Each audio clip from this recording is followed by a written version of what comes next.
الحمد لله رب العالمين، والصلاة والسلام على سيد الأنبياء والمرسلين. أما بعد فأعوذ بالله من الشيطان الرجيم. بسم الله الرحمن الرحيم.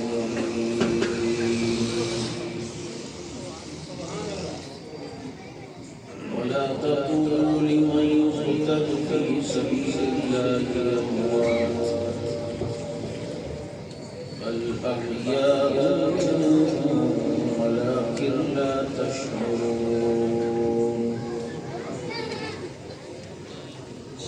قال رسول الله صلى الله عليه وسلم: الحسين مني وأنا من الحسين. يا رب صل وسلم دائما أبدا على حبيبك خير الخلق كلهم. هو الحبيب الذي ترجى شفاعته لكل هول من الأهوال والتحريم.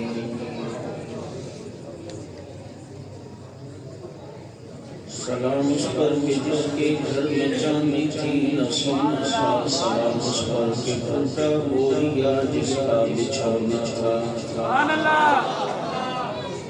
سلام اس پر کہ اسرار محبت جس نے سمجھائے. سلام اس پر کہ زخم کھا کے جس نے پھول برسائے.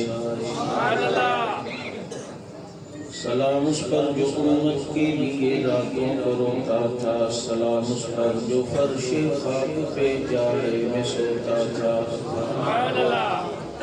درود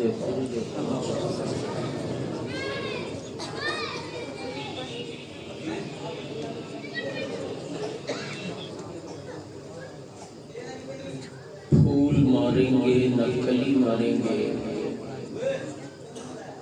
امام ماریں گے نہ ولی ماریں گے.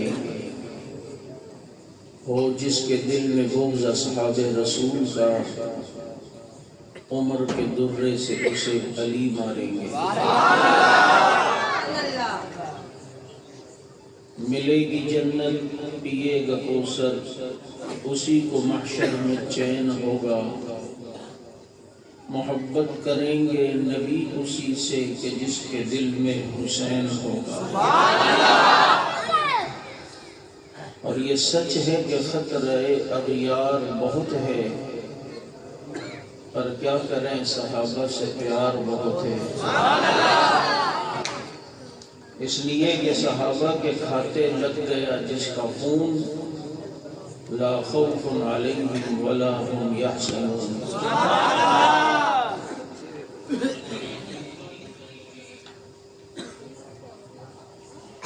واجب الاحترام گرامی قدر سامعین، عزیز ساتھی اور محترم دوستوں اور معزز بزرگوں، میں نے آپ سے کہا تھا کو نہیں جلائے گا، آپ نے شاید الٹا سمجھا، کیونکہ یہ دو بار جو آوازیں ہوتی ہیں نا، حسین حسین حسین حسین حسین، آدمی ناگن تک پہنچ جاتا اور ایک کو ابھی تک چل رہا ہے.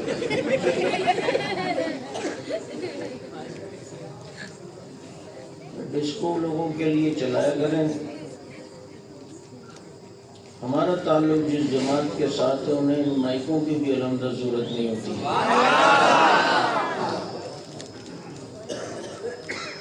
اور اگر انہیں چپ کرا کے قبروں میں اتارا گیا تو ان کی قبروں کی مٹی کی خوشبو بھی بولتی ہے،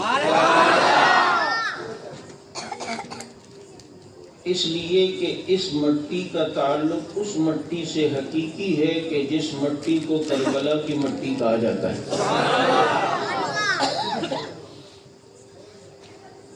واجب الاحترام، کراچی میں اگرچہ بارشوں کا موسم، پورے ملک میں بارشوں کا موسم، اس کے باوجود آپ حضرات نے اس پروگرام کا انعقاد کیا۔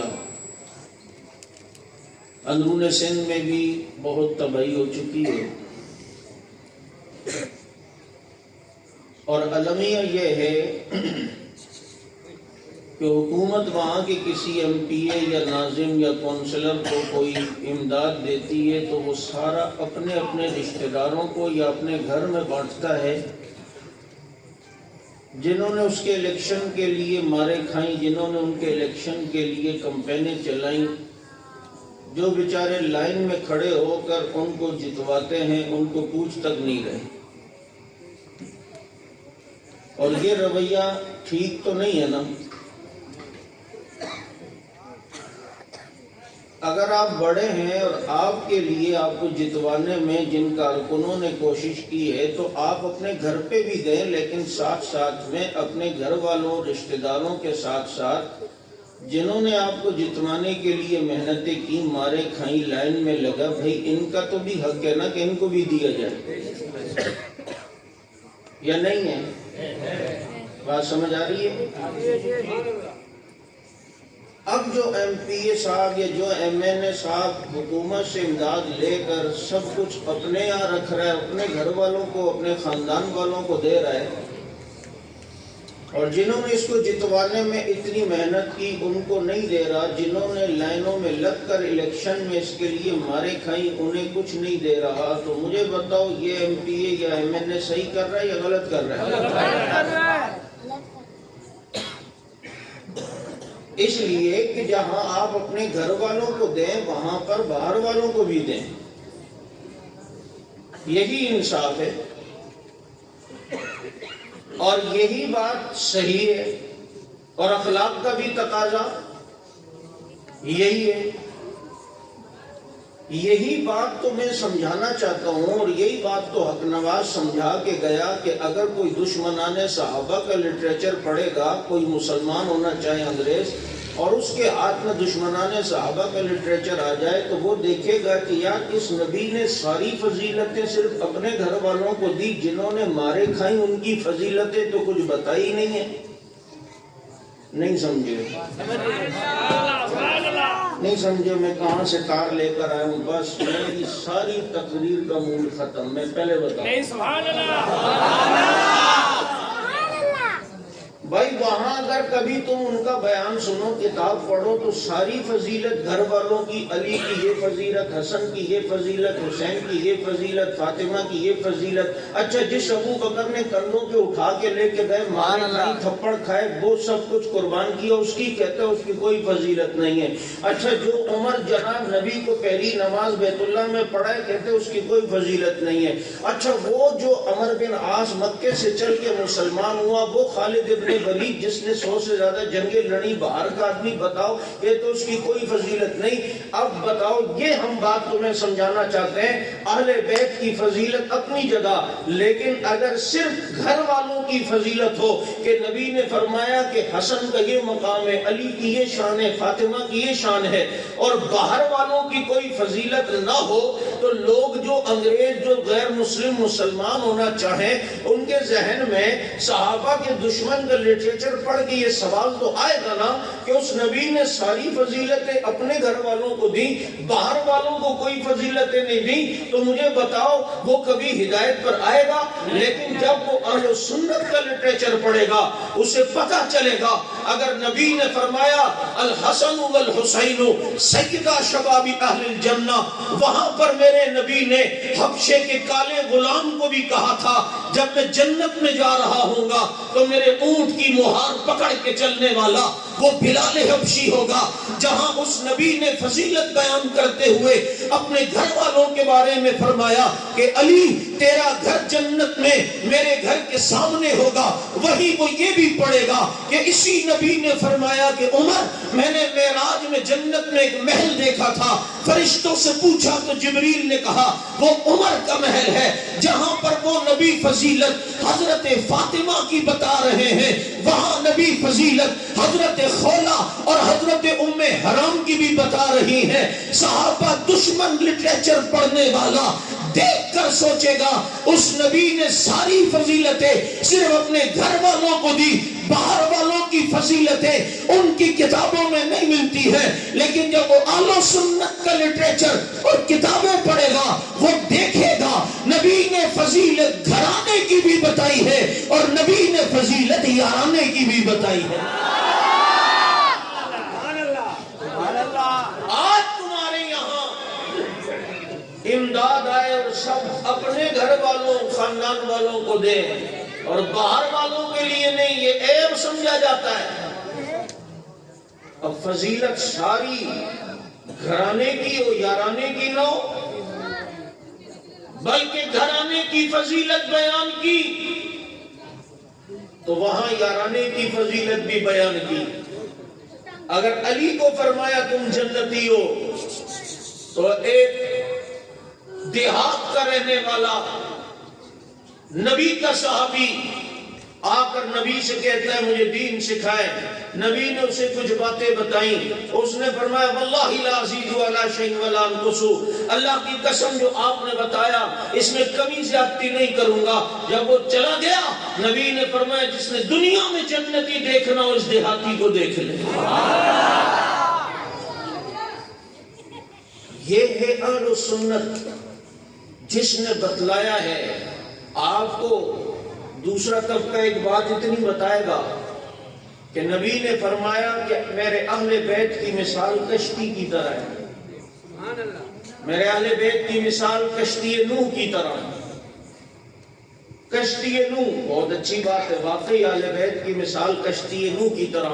جو اہل بیت کی تعلیمات پر عمل کر لے جیسے نوح علیہ السلام کی کشتی میں بیٹھنے والے وہ جناب کامیاب ہوئے, محفوظ رہے, ایسے ہی جو اہل بیت کی محبت کی کشتی میں آ گیا وہ بھی کامیاب ہے, اس کا بھی جناب بیڑا پار ہو جائے گا. لیکن بات آدھی کیوں کرتا ہے, پھر آگے یہ بھی تو بتانا بابا یہ کشتی اگر آج بھی جب چلتی اور پہلے بھی تو ستارے کا تعین کر کے بحری جہاز چلا کرتا تھا, تو یہ کشتی بغیر ستارے کے تعین کے چلتی نہیں ہے. تو دوسری جگہ یارانے کی فضیلت بھی بتا کہ نبی نے فرمایا صحابی کن نجوم, میرے صحابہ ستاروں کی طرح ہے. بیٹھو تو محبت اہل بیت کی کشتی میں, لیکن اس کشتی کا سفر کرنا ہو تو ستارے نبی کے یاروں کو دیکھتے ہوئے کرو گے.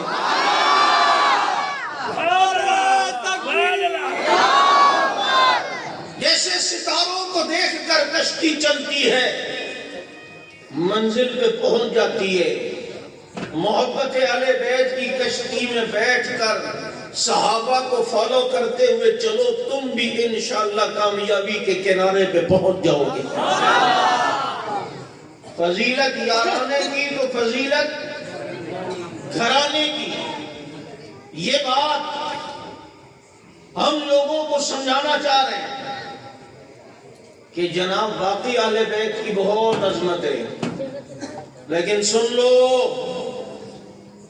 آج جو کہتا ہے میں اہل بیت سے محبت ہے تو اہل بیت سے محبت ہے, حضرت عائشہ سے ہے, حضرت حفصہ سے ہے, اس کے پیٹ میں مروڑ ہوگا.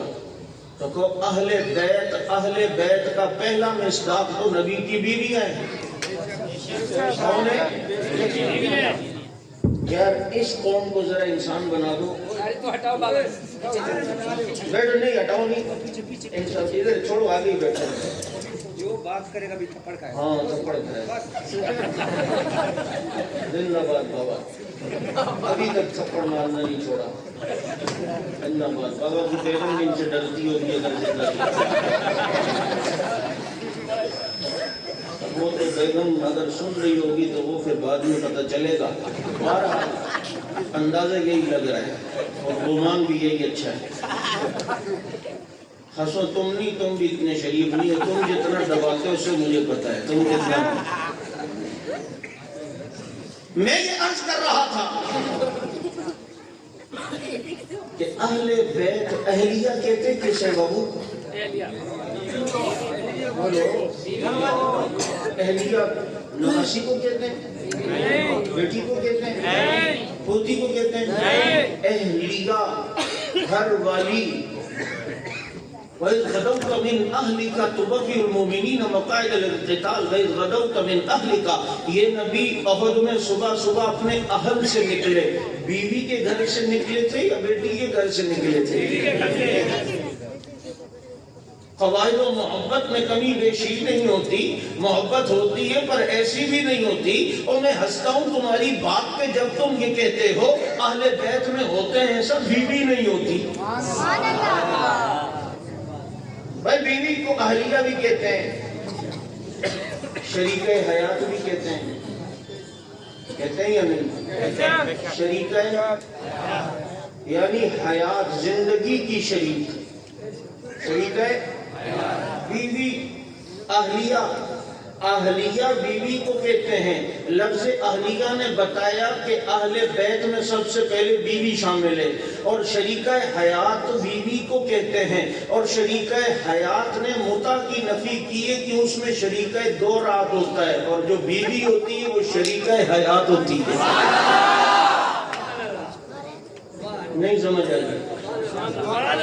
بابا کبھی بیگم کو شریکہ ایک رات کہا یا ایک ساتھ کہا یا دو رات کہا, بلکہ جب اس سے نکاح کرتے ہو تو کیوں کرتے ہو؟ اسی لیے کرتے محسنین غیر مسافحین, اسے ہمیشہ ساتھ رکھنے کے لیے کرتے ہو نا, اسی لیے تو اسے شریک حیات کہتے ہیں. بتا متولی کو کیا کہتے ہیں؟ تو ٹیمپریری ہوتی ہے, تھوڑی دیر کی ہوتی ہے, اس کا بھی تو کوئی نام ہو. شریک دو رات کو پھر لعنت ہو. بابا یہ شریک حیات کا لفظ متع کو اڑا رہا ہے, اور لفظ اہلیہ جو بیوی کو کہا جاتا ہے وہ بتا رہا ہے کہ اہل بیت میں سب سے پہلے شامل بیوی ہوا کرتی ہے. اور حضرت عائشہ کو نہ مانے اور کہ میں اہل بیت کو مانتا ہوں, حفصہ کو نہ مانو کہتا میں اہل بیت کو مانتا ہوں, حضرت ام حبیبہ کو نہ مانے کہتا میں اہل بیت کو. مجھے بتا یہ مانتا ہے یہ دھوکہ دے رہا ہے؟ اہلیہ تو سب سے پہلے بیوی ہے. اس لیے یاد رکھو آج جو کہتے ہیں نا کہ اہل بیت کی تعلیمات, تو حضرت حسن سے تقریباً 6 حدیثیں روایتیں, حضرت علی المرتضیٰ رضی اللہ تعالیٰ عنہ سے تقریباً 350 کے قریب حدیثیں کے راوی ہیں. فاطمہ بہت جلدی نبی کے بعد دنیا سے چلی گئی. اگر صرف اس گھر کو اتنا محدود مانو تو یہ چند 100 حدیثیں نبی کی ہم تک ان کے ذریعے پہنچی ہیں. لیکن جب بیویوں کو بھی نبی کی اہل بیت میں مانو گے تبھی تو اہل بیت کی تعلیمات پہ عمل کرو گے کہ اس میں حضرت حفصہ سے کتنی زیادہ روایات ہیں, اور حضرت عائشہ سے 2200 حدیثیں میرے نبی نے جو فرمائی ہیں اس کی راویہ کا نام اہل بیت کی عقل مصداق, جسے دنیا صدیق کی بیٹی نبی کی محبوبہ حضرت عائشہ کہتے ہیں. شان امی عائشہ صدیقہ زندہ باد, امی عائشہ صدیقہ زندہ باد, امی عائشہ صدیقہ زندہ باد.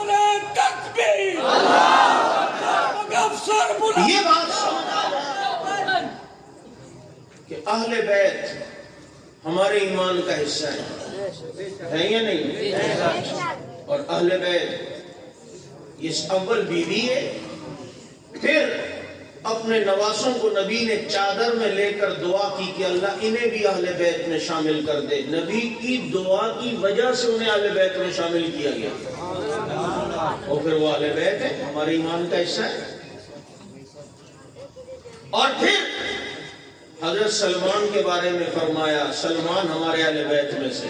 حالانکہ حضرت سلمان فارسی ہیں, فارس کے رہنے والے ہیں، لیکن چونکہ قربانیاں بہت ہیں، کتنی جگہوں پر حق کی تلاش میں کبھی کس پادری کے پاس رہے، کبھی کس پادری کے پاس، کبھی کس کے پاس، ایک پادری کے پاس رہے گرجے میں اور حق کی تلاش میں تھے، اور جب اس پادری کا انتقال ہونے لگا اس نے کہا سلمان تم حق کی تلاش میں نکلے ہو، اب میں تمہیں بتاتا ہوں ہماری کتاب میں اس آخری پیغمبر کی جو نشانیاں ہیں، اس کے ظہور کا زمانہ آ گیا ہے، وہ اب دعویٰ کرے گا اور وہ کھجوروں والی بستی میں ہوگا، پہاڑوں والی، مکہ مکرمہ کا بتایا اور کہا کہ وہاں پر وہ نبی جناب اس جگہ پر تمہیں ملیں گے اور وہ نبی حق ہوں گے اور وہی نبی سچ ہیں، تو حق کی تلاش میں نکلا ہے، اگر تجھے واقعی حق چاہیے تو اس آخری نبی کا پیروکار بن جانا۔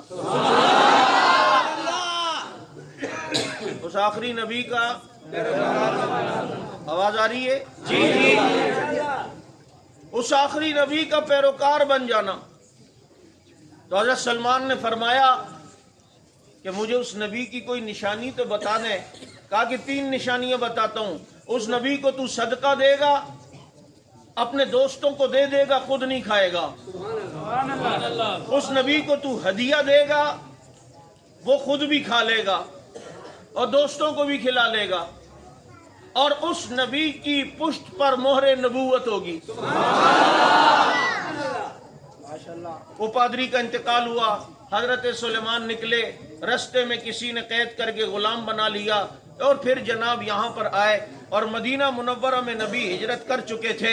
حضرت سلمان نے پوچھا یہاں کوئی نبی آئے ہیں؟ ہاں جی آئے ہیں۔ حضرت سلمان چونکہ نبی علیہ السلام کو ابھی جانتے نہیں تھے، پتہ کر کے وہاں تک پہنچے۔ اب جناب نشانیاں کیسے دیکھے؟ تو حضرت سلمان فارسی رضی اللہ تعالیٰ عنہ نے کھجوریں لا کر نبی کو دیں اور فرمایا میں فلاں جگہ کا پردیسی ہوں اور یہاں آ کے غلام ہو گیا ہوں، یہ آپ کے لیے صدقے کی کھجوریں لایا ہوں، آپ لے لیں۔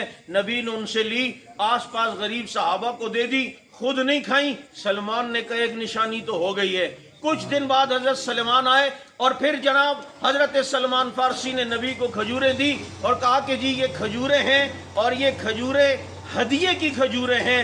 نبی نے ان سے لی اور خود بھی کھائی، صحابہ کو بھی دے دی۔ حضرت سلمان کہنے لگے کہ آج دوسری نشانی بھی ہو گئی ہے۔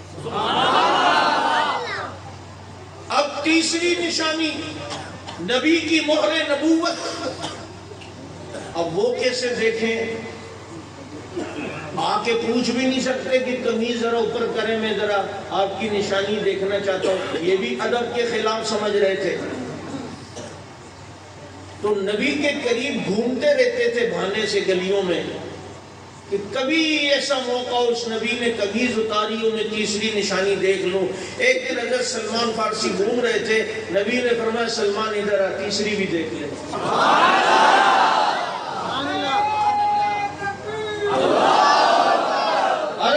حالانکہ حضرت سلمان فارسی کے دل میں تھی یہ بات، انہوں نے نبی کو نہیں بتائی میں یہ نشانیوں کے چکر میں ہوں۔ فرمایا سلمان ادھر آئیے تیسری نشانی بھی دیکھ لے۔ حضرت سلمان فارسی نے کہا اشہد ان لا الہ الا اللہ واشہد ان محمد رسول اللہ۔ یہ سارے خاندان اہل بیت میں، اور اس خاندان اہل بیت کا چشم و چراغ حسن و حسین، ہماری آنکھوں کا نور، ہمارے دل کا چین، ہماری آنکھوں کی ٹھنڈک، مسلمانوں کے رہنما، امام و پیشوا حضرات حسنین جو جنت کے نوجوانوں کے سردار، جنہیں اللہ کے نبی نے خدا کی قسم خود ان کے کان میں آذان دی، گھٹی نبی نے دی، آج تیرے یہاں بچہ پیدا ہو تو صوفی پیر بزرگ عالم امام کے پاس لاتا ہے، امام صاحب کھجور چبا کر ذرا اس کے منہ میں رکھ دیں تاکہ آپ کی برکتیں اسے حاصل ہو جائیں۔ میں نے کہا واقعی صوفی پیر بزرگ کی برکتیں تیرے بیٹوں کو ملے گی، لیکن حسن و حسین تمہاری عظمت پہ قربان جاؤں، تم جب پیدا ہوئے ہو تمہیں کھجور چبا کر تمہارے منہ میں رکھنے والا امام الانبیاء محمد الرسول اللہ۔ اللہ کے نبی نے انہیں گھٹی دی، کان میں اذان نبی نے دی، اللہ کے نبی نے انہیں کندھوں پہ اٹھایا، اپنی گود میں سلایا. اللہ کے نبی صلی اللہ علیہ وسلم نے اپنی زبان انہیں چسوائی. بتاؤ کتنی سعادتیں ہیں جو اللہ نے حضرت حسنین کو دی. اور خدا کی قسم یہ ان کی سعادت نہیں کہ حسن و حسین جنت کے نوجوانوں کے سردار اور حسن و حسین کی اماں جنت کی عورتوں کی سردار. اور ابو بکر عمر کے بارے میں نبی نے فرمایا وہ جنت کے بوڑھوں کے سردار. اور حضرت حمزہ کے بارے میں فرمایا وہ جنت کے شہداء کے سردار. یہ فرق رکھنا ہے. محبت میں کسی کو مبالغہ کر کے اس کے منصب اور اس مقام سے اونچا نہ کرنا. جنت کے شہداء کے سردار سید الشہداء کون؟ بوڑھوں کے سردار کون؟ اور جوانوں کے سردار کون؟ مجھے میرا بیان نیٹ پہ چلا, کسی نے نیچے کمنٹس لکھے کہ جی آپ کہتے جنت کے بوڑھوں کے سردار ابو بکر عمر, جبکہ جنت میں کوئی بوڑھا ہوگا ہی نہیں, سب جنت میں جوان ہوں گے. یہ فضیلتیں آپ نے ان کی خود بنائی ہیں. میں نے کہا کھوتی دیا سوری میں نے کہا بات تجھے سمجھ آئی نہیں. بات یہ ہے کہ جو شخص دنیا میں مسلمان جوانی میں گیا اس کے سردار حضرت حسن و حسین ہوں گے, اور جو دنیا میں بڑھاپے میں گیا وہاں جنت میں تو وہ بھی جوان ہوگا. لیکن اللہ کو تو پتہ ہے نا یہ دنیا میں بوڑھا جا کے مرا تھا, تو ان کے سردار ابو بکر عمر ہوں گے, اور جو عورتیں ہوں گی ان کے سردار حضرت فاطمہ ہوں گی, اور جو جناب اس اسلام کے لیے شہید ہوئے ہوں گے ان کے سردار حضرت حمزہ ہوں گے. یہ جو جوان بوڑھے اور عورت کے بارے دنیا کے بتایا, جو دنیا میں بڑھاپے میں گیا. اور سردار کا مطلب یہ ہے کہ جب جنت کی طرف جوان جا رہے ہوں گے تو ان کا جھنڈا حضرت حسنین کے ہاتھ میں ہوگا, اور جو بوڑھے جنت کی طرف جا رہے ہوں گے جو دنیا میں بوڑھے ہو کے مرے تھے ان کا جھنڈا ابو بکر عمر کے ہاتھ میں ہوگا. اور میدان محشر سے جو جنت کی طرف عورتیں جا رہی ہوں گی ان کا جھنڈا فاطمہ الزہرا خاتون جنت کے ہاتھ میں ہوگا. جب جنت میں چلے جائیں گے وہاں تو سب کے سردار محمد الرسول اللہ ہوں. سمجھ آ رہی بات کیا نہیں؟ جیسے خیبر کی جنگ میں کمانڈر ان چیف تو نبی تھے, لیکن الگ الگ قلعوں کا کمانڈر نبی نے بنایا. ایک جھنڈا ابو بکر کو دیا ایک قلعے کے لیے, ایک عمر کو دیا, یوں صحابہ میں. اور 7 قلعے کے خیبر کے صحابہ نے فتح کیے. حضرت علی آشوب چشم کے مریض تھے, ان کی آنکھیں دکھ رہی تھیں, وہ جنگ میں شریک نہیں ہو پا رہے تھے. اب جب 8واں قلعہ جو فتح نہیں ہو رہا تھا تو نبی نے فرمایا کل ایسے شخص کو جھنڈا دوں گا جو اللہ اور رسول سے محبت کرتا ہوگا, اللہ اور رسول سے محبت کرتا ہوگا. پھر نبی نے دوسرے نے فرمایا علی کہاں ہے؟ فرمایا اللہ کے نبی ان کی تو آنکھیں دکھ رہی ہیں. باقی جو 7 قلعے فتح ہوئے ہیں اس میں وہ شریک نہیں ہو سکے. نبی نے بلایا, حضرت علی کی آنکھوں پر اپنا دعاب دہن لگایا اور علی کی آنکھیں درست ہوئیں اور نبی نے انہیں جھنڈا دیا. تو چونکہ آخری قلعہ حضرت علی کی سربراہی میں فتح ہوا اس لیے انہیں فاتح خیبر کہتے ہیں, ورنہ باقی 7 قلعے باقی صحابہ نے فتح کیے تھے.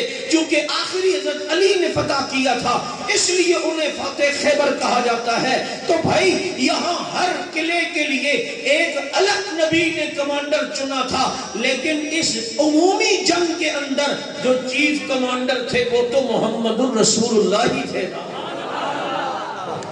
بات سمجھ آ گئی یا نہیں آ گئی؟ یوں جنت کے جوان عورت بوڑھے یہ سردار سے مراد یہ ہے. یہ اس لیے بھی بتاتا ہوں تاکہ دوران بیان کسی کے ذہن میں کوئی سوال آ رہے ہو تو پہلے ہی ہم جواب دے دیں. حضرات حسنین, میں نے جمعے میں اپنے ایک بیان کیا, میں نے کہا دیکھو بھائی آپ جس سے بھی سنو کہ ذاکر ہو گیا, دوسرا تیسرا ہو گیا, وہ یہ تو بیان کرتا ہے حضرت حسین حسن کا بچپن کا واقعہ. پھر حضرت حسین کے کربلا کا واقعہ، یہ جو ان کی درمیان کی زندگی ہے اس کو بیان کیوں نہیں کیا جاتا؟ بچپن کا واقعہ تو بیان ہوں گے کہ نبی نے انہیں لعاب چسوایا، نبی نے انہیں زبان چسوائی، نبی نے کان میں اذان دی، نبی نے گود میں بٹھایا، نبی سجدے میں گئے تو حسین ان کے کندھے پر آ گئے اور نبی نے سجدہ لمبا کر دیا. یہ بچپن کے سارے واقعات ہوں گے. پھر کربلا کا واقعہ ہوگا کہ کربلا میں حسین کے ساتھ ظلم ہوا اور حضرت حسین استقامت کے پہاڑ بنے رہے اور یوں ظلم و ستم سہ کر 3 دن بھوکے پیاسے رہ کر جام شہادت نوش کرتے. یہ ٹھیک ہے، یہ واقعات بھی ہے، لیکن یہ جو درمیان کا واقعہ ہے اس کو بول یہ کیوں بیان نہیں کرتا؟ اس کا ذکر کیوں نہیں کرتا؟ کیا حسین کی نوجوانی نہیں ہے؟ کیا حسین کی جوانی نہیں ہے؟ اس کو بیان کیوں نہیں کرتا؟ اسے پتا ہے اگر اس کو بیان کروں گا تو پھر یہ بتانا پڑے گا حسین جوان ہوئے ہیں تو ابو بکر جب خلیفہ بنے تو ابو بکر نے حسین کا وظیفہ مقرر کیا تھا، حسن کا وظیفہ مقرر کیا تھا اور وہ ان سے وظیفہ لیتے تھے. حضرت عمر نے جہاں صحابہ کا وظیفہ مقرر کیا، حضرت حسن و حسین کا وظیفہ حضرت عمر نے بدری صحابہ کے برابر مقرر کیا تھا. خاندان نبوت کی وجہ سے، قرابت رسول ہونے کی وجہ سے بدری صحابہ کے برابر حضرت حسنین کا وظیفہ حضرت عمر نے مقرر کیا تھا. پھر اسے درمیان کی زندگی میں یہ بتانا پڑے گا کہ حسن و حسین حضرت عثمان کے دور خلافت میں، ان کی خلافت میں ان کے کمانڈر کے ماتحت ہو کر عرب دنیا میں جنگوں میں گئے ہیں، لڑائیاں لڑی ہیں. حضرت حسنین صاحبزادگی میں نہیں تھے بلکہ مجاہد تھے، علی شیر خدا کے بیٹے تھے. یہ درمیان کی زندگی بتائے گا، اسے پتہ چلے گا حسن و حسین عثمان کی خلافت میں جنگوں میں شریک ہوئے. اب جب جنگوں میں شریک ہوئے تو خلافت برحق سمجھتے تھے نا، جبھی تو ان کی خلافت میں شریک ہوئے، ورنہ جو خلیفہ برحق نہ ہو اس کی فوج کا حصہ بننا جائز ہوتا ہے؟ نہیں سمجھ آئی بات؟ درمیان کی زندگی اگر بتائے گا تو اسے بتانا پڑے گا کہ حسن و حسین کی بہن عمر کے نکاح میں تھی اور حسن و حسین عمر کے گھر آتے جاتے تھے. اسے بتانا پڑے گا کہ درمیان کی زندگی میں یوں بھی ہوا ہے کہ حضرت عمر ملے اور فرمایا حسین کافی دنوں سے آئے نہیں. آؤں گا. اب جب حضرت حسین دوسرے دن حضرت عمر کے یہاں گئے تو دیکھا کہ دروازے پر عبداللہ ابن عمر ہیں، عمر کے بیٹے. حضرت حسین نے فرمایا والد صاحب تم باہر کیوں کھڑے ہو؟ انہوں نے کہا والد صاحب اندر کوئی اہم مشورے میں ہے تو مجھے باہر بھیج دیا.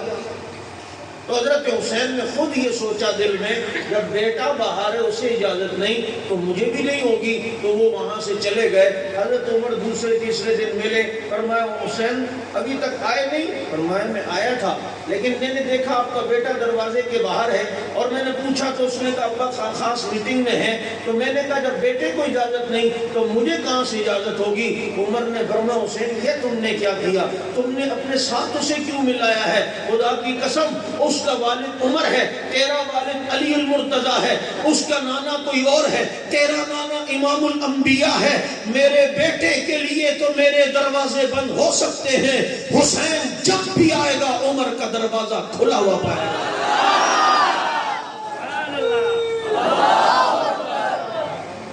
اور فرمایا مجھے اپنے بیٹے سے زیادہ تو عزیز ہے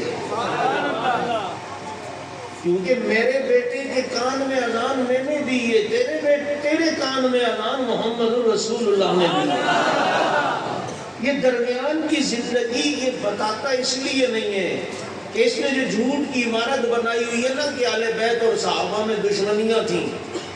مجھے بتاؤ دشمنی میں کوئی کسی کو رشتہ دیتا ہے؟ حضرت حسن و حسین کی بہن ام کلثوم حضرت عمر کے نکاح میں، علی کی بیٹی ام کلثوم عمر کے نکاح میں، ان کی کتابوں میں یہ واقعہ لکھا ہے کہ حضرت عمر رضی اللہ تعالیٰ عنہ نے اپنے دور خلافت میں قاصد روم کے بادشاہ کے پاس بھیجا. جب وہ جانے لگے قاصد تو حضرت عمر کی بیوی علی کی بیٹی حسن و حسین کی بہن ام کلثوم انہوں نے اس قاصد کو ایک عطر کی شیشی دی اور فرمایا کہ یہ جا کر روم کے بادشاہ کی بیوی کو دینا اور کہنا مسلمانوں کے خلیفہ کی بیوی کی طرف سے تمہارے لیے گفٹ ہے۔ اب جب یہ قاصد روم کے بادشاہ کے پاس پیغام لے کے گئے تو اس کی بیوی کو یہ عطر کی شیشی دی کہ مسلمانوں کے خلیفہ کی بیوی کی طرف سے تمہیں گفٹ ہے۔ تو روم کے بادشاہ کی بیوی نے اس عطر کو کسی اور شیشی میں خالی کر کے اس خالی شیشی کے اندر قیمتی موتی بھرے۔ جب قیمتی موتی بھرے اور کہا یہ میری طرف سے مسلمانوں کے خلیفہ عمر کی بیوی کو دے دینا۔ اب جب وہ قاصد واپس آیا اور وہ جب واپس آ کر حضرت ام کلثوم عمر کی بیوی، علی کی بیٹی، حسن حسین کی بہن، جب ان کو وہ دیا تو حضرت عمر گھر پہ آیا، دیکھا بیوی کے ہاتھ میں قیمتی موتی، فرمایا یہ کہاں سے لائی ہو؟ اور جو آپ کا قاصد جا رہا تھا میں نے روم کے بادشاہ کی بیوی کے لیے عطر دیا، اس نے بدلے میں یہ موتی دیے۔ حضرت عمر نے فرمایا بیت المال میں جمع ہوں گے۔ کہا یہ تو ذاتی میرے لیے بھیجا ہے۔ کہا نہیں، خلیفہ کی بیوی ہونے کی وجہ سے بھیجا ہے۔ خلافت کے نام سے جو چیز بھی آئے گی اس پہ میرا حق نہیں ہے، مسلمانوں کا حق ہے۔ حکمرانوں، عمر کے غلام بنو تو تمہیں پتہ چلے گا کہ حکومتیں کیسے چلتی ہیں، مال کو کیسے خرچ کیا جاتا ہے۔ تمہارے پاس جو آتا ہے ہڑپ کرتے ہو۔ آج دنیا میں بین الاقوامی رول ہے کہ جب کسی ملک کا بادشاہ کسی ملک میں جاتا ہے اور اسے جو تحفے ملتے ہیں اسے واپس آ کر قومی خزانے میں جمع کرانا پڑتا ہے۔ دنیا میں یہ رول اور قانون کسی نے متعارف کروایا ہے، دنیا اسے فاروق اعظم کہتی ہے۔ گلی گلی نگر نگر گلی نگر نگر حضرت ام کلثوم سے فرمایا بیت المال میں جمع ہوں گے۔ انہوں نے کہا جی یہ تو میرے ذاتی ہے۔ کہا نہیں یہ تو میری ذاتی ہے، میرے اس عطر کے بدلے میں اس نے دیا۔ عمر نے فرمایا ٹھیک ہے، میں تمہارے والد کو بلاتا ہوں اور ان سے فیصلہ کراتا ہوں۔ حضرت علی کو بلوایا اور فرمایا علی میرا اور تیری بیٹی کا یہ اختلاف ہے، اب بتا آپ نے فیصلہ کرنا ہے۔ حضرت عمر نے فرمایا جتنا عطر پہ اس کا پیسہ لگا وہ اسے واپس کر دیا جائے، باقی سارے موتی بیت المال میں جمع ہوں گے۔ عمر کا تقویٰ دیکھو، علی کا فتویٰ دیکھو اور ان کا آپس میں رشتہ دیکھو۔ یہ اسی لیے ان کی کتابوں میں ایک لکھا ہے، کسی نے پوچھا امام سے کہ بہن اپنے بھائی کے سامنے بال کھول سکتی ہے؟ کہاں جی کھول سکتی ہے؟ کہا دلیل؟ تو وہ ان کی کتابوں میں کہ دلیل یہ کہ جب حسن و حسین اپنی بہن ام کلثوم کے آتے تو وہ کبھی کنگا کر رہی ہوتی تو دوپٹہ نہیں پہنتی تھی، جس سے پتہ چلتا ہے کہ بہن اپنے بھائی کے سامنے بال کھول سکتی ہے۔ میں نے کہا ذاکر صاحب اتنا مسئلہ بتا رہا ہے، آگے بھی تو بتانا۔ اس سے پتہ چلتا ہے حسن و حسین اپنی بہن ام کلثوم کے گھر آتے جاتے رہتے تھے اور یہ گھر تو حضرت عمر کا تھا۔ یہ گھر تو بولو، یہ گھر تو عمر کا تھا، اور گھر میں اسی کے آنا جانا ہوتا ہے جس کے ساتھ دلی محبت ہو، دلی تعلق ہو۔ اور یہ محبتیں بتا رہی ہیں اور یہ آنا جانا بتا رہا ہے کہ ان آپس میں محبتیں تھی جبھی تو نکاح ہوئے۔ اور حیدری شہید رحمت اللہ علیہ، ان کے سامنے کوئی ایسے ٹیڑھا دماغ بیٹھا تھا، حضرت نے کہا دیکھو بھائی تم ابو بکر عمر کو نہیں مانتے، وہ مسلمان ہوئے شروع میں، پہلے شروع کے مسلمان ہیں۔ کہا نہیں مسلمان نہیں ہوئے، زبردستی ہوئے تھے، کوئی دل سے نہیں ہوئے تھے۔ کہا بھائی نبی نے انہیں بیٹیاں دی بھی تو لی بھی۔ کہا نہیں وہ زبردستی لی تھی۔ کہا بھائی وہ نبی کے بعد خلیفہ بھی بنے، کہا وہ زبردستی بنے۔ کہا وہ نبی کے روزے میں آج بھی سو رہے ہیں، کہا وہ حکومت کے زور پہ زبردستی سوئیں۔ اور حیدری شہید نے فرمایا مسلمان بھی وہ زبردستی ہوئے، بیٹیاں بھی زبردستی دی، خلافت بھی زبردستی لی، اور جناب روزے میں بھی زبردستی سوئے۔ تو بیٹا جنت میں بھی وہ زبردستی چلے جائیں گے تو وہاں بھی دیکھتا رہ جائے گا. جنت میں بھی زبردستی چلے جائیں گے تو وہاں بھی دیکھتا ہی رہ جائے گا. جو ابو بکر و عمر آج اس روزے کی جنت میں سو رہے ہیں, خدا کی قسم آخرت کی جنت میں بھی آرام فرمائیں. تو میرے نبی کا روزہ جنت کا ٹکڑا ہے. حکومت کے زور پر اگر کوئی یہاں سو سکتا تو بعد میں ایسے ایسے ظالم بادشاہ آئے ہیں کہ وہ حکومت کے زور پر اپنی قبریں بنواتے, لیکن یہ سعادت بزور بازو نیست, یہ طاقت کے بل بوتے پر نہیں ہوتی, یہ سعادت اللہ نے دی ہے. تو ابو بکر و عمر کو خدا کی قسم عطا فرمائے. اس لیے یاد رکھو, حضرات حسنین ہو یا نبی کے دوسرے اہل بیت یا نبی کے صحابہ, سارے کے سارے ہمارے ایمان کا حصہ ہیں. سبحان اللہ. ہمیں کسی سے سرٹیفکیٹ لینے کی ضرورت نہیں ہے. اور حسینیت کس کو کہتے ہیں؟ حسینیت کہتے ہیں 5 نمازوں کو. حضرت حسین سے محبت کرنے والا کون ہے؟ سچا حسینی کون ہے؟ وہی ہوگا نا جو اس قرآن کا حافظ ہوگا جس قرآن کو حسین نے حفظ کیا تھا,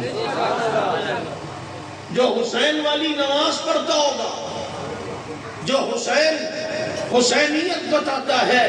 حسینیت نام ہے محبت کا, حسینیت نام ہے تقوی کا, حسینیت نام ہے طہارت کا, حسینیت نام ہے جرت کا, حسینیت نام ہے شجاعت کا, حسینیت نام ہے بلندی کا, حسینیت نام ہے محبت کا, حسینیت نام ہے مقام کا, حسینیت نام ہے قاری قرآن ہونے کا, حسینیت نام ہے نماز پڑھنے کا, حسینیت نام ہے نماز پڑھنے روزہ رکھنے کا, حسینیت نام ہے ابو بکر کے پیچھے نماز پڑھنے کا, حسینیت نام ہے عمر کو امام ماننے کا, حسینیت نام ہے عثمان کے گھر کے پہرے دینے کا, حسینیت نام ہے معاویہ کے ہاتھ پر بیعت کرنے کا.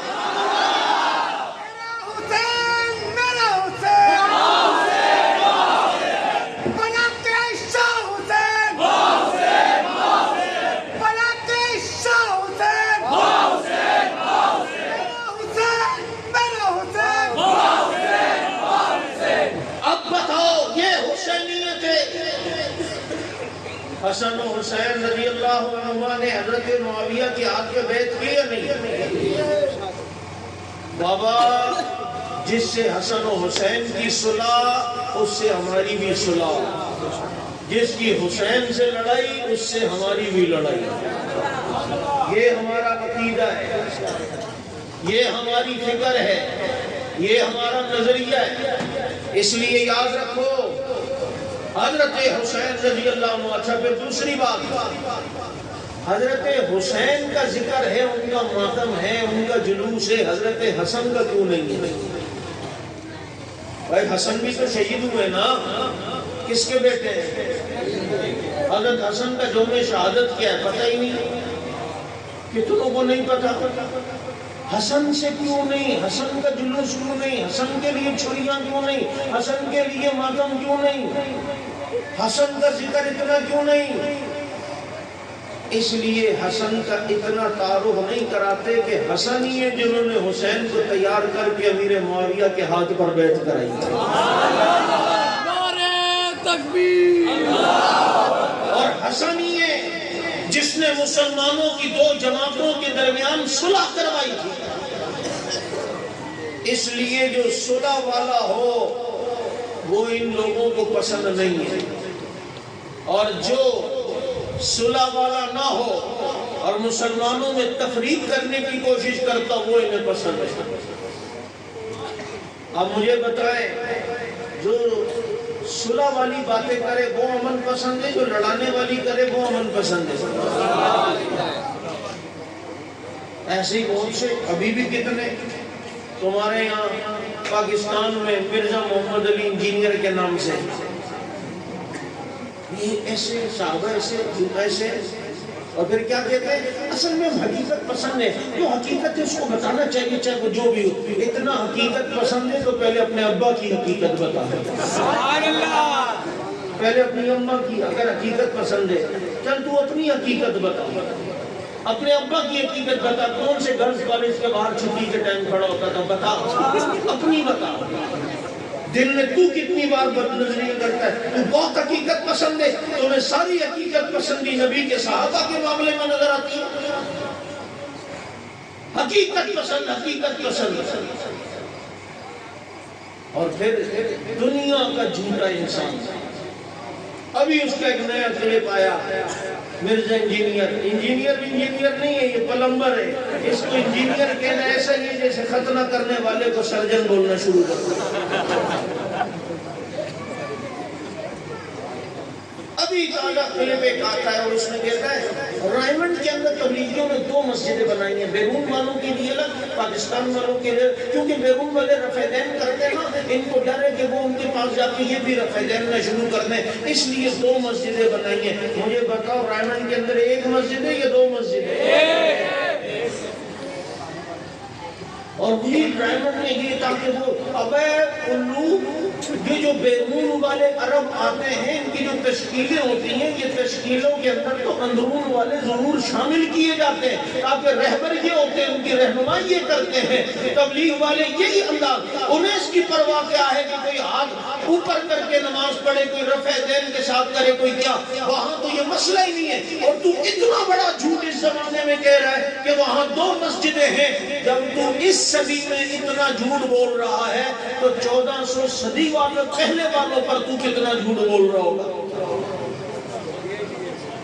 یہ حال ہے۔ اور کہتا ہے میں اس زمانے میں ہوتا تو معاویہ اور مغیرہ بن شعبہ کے خلاف تلوار اٹھا لیتا، تو اٹھا سکتا ہے، تو ابھی تلوار لے کر آ، میرا جماعت کا ایک کارکن بغیر تلوار کے آتا ہے، تو یہاں مقابلہ کر کے دے۔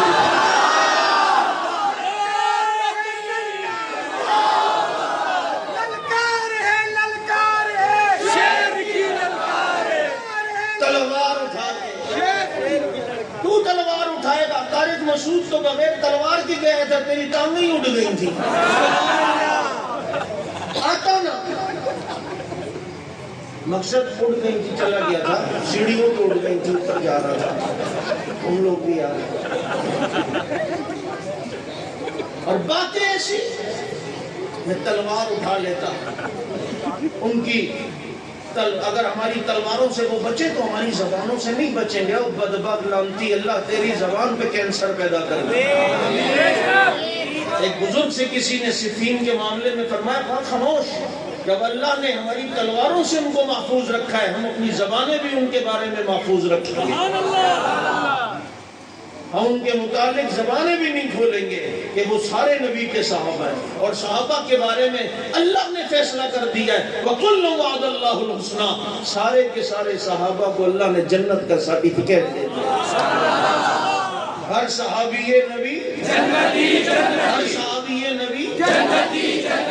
میرے دوستو مختصر یہ کہ اہل بیت جس کا خلاصہ میں نے بتایا کہ حسن و حسین، حضرت فاطمہ، حضرت علی، آل ابی جعفر، آل عباس، یہ سارے اہل بیت میں ہیں، لیکن اہل بیت کا پہلا مصداق کون ہوتا ہے؟ کون ہوتا ہے؟ بولو کون ہوتا ہے؟ گھر والیاں ہوتی ہیں۔ چنانچہ اہل بیت سے عقیدت یہ بھی ایمان کا حصہ، صحابہ سے محبت یہ بھی ایمان کا حصہ۔ آؤ سچے حسینی بنو، اور سچی حسینیت نام ہے عظمت اصحاب رسول کا، صحابہ کرام کی محبت کو دل میں بسانے کا۔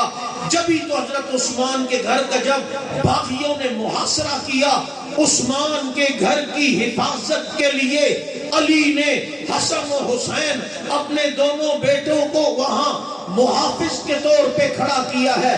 پتہ چلتا ہے حسنیت اور حسینیت نام ہے عثمان کے پہرا دینے کا، عثمان کا پہرا دینا حسینیت ہے۔ چلو گے رائے حسینیت پہ؟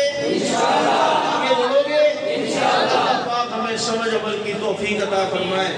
آخر دعوانا ایک بات اور جی،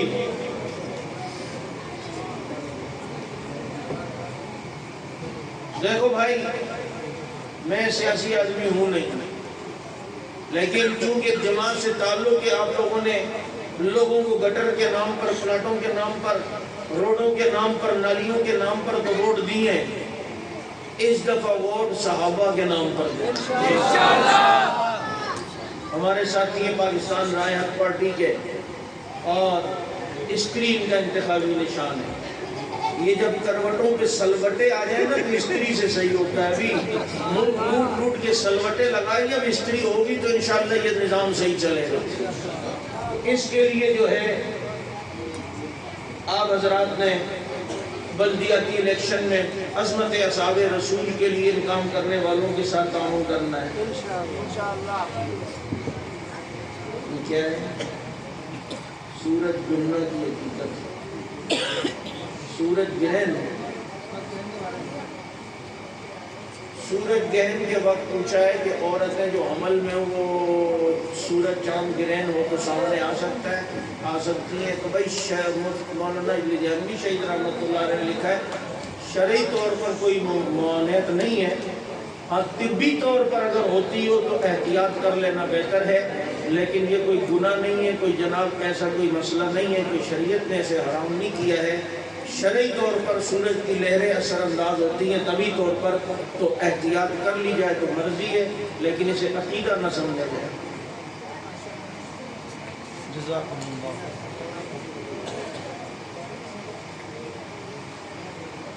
الحمدللہ رب العالمین، اللہم صلی علی محمد النبی وعلی آلہ وسلم تسلیما، یا اول الاولین یا آخر الاخرین یا ذا القوة المتین یا رحم المساکین یا ارحم الراحمین، ہم سب کے گناہوں کو معاف فرما، ہمارے کو قبول فرما، غلطی کوتاہی کو معاف فرما۔ یا اللہ اس پروگرام کرانے میں جن لوگوں نے جو تعاون کیا انہیں جھولیاں